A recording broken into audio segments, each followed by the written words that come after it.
4 días el asturiano tenía en pie a todo un país, pero tras caer Guinea Ecuatorial con Costa de Marfil en los cuartos de final de la Copa de África, Kili regresó a su escenario habitual, el nuevo Ganzábal. Yo desde el 2006 yendo a Guinea Ecuatorial y era un jugador más allí, era muy querido, pero no hasta el punto de lo que estoy ahora allí.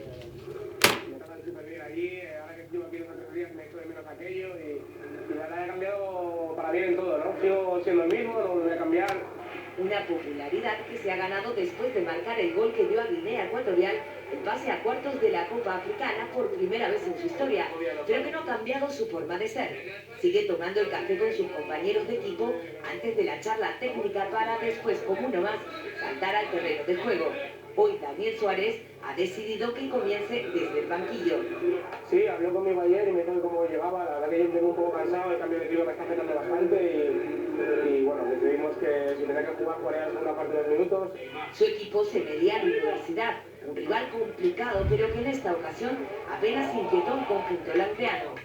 El momento de Kili llegó en la segunda mitad, cuando el Langreo vencía por 3-1. Los 200 aficionados que ocupaban las gradas del nuevo Ganzábal lo recibieron como lo que es, todo un jugador internacional. En uno de los primeros balones que tocó generó una ocasión de peligro. Kili aún tiene mucho fútbol en sus botas.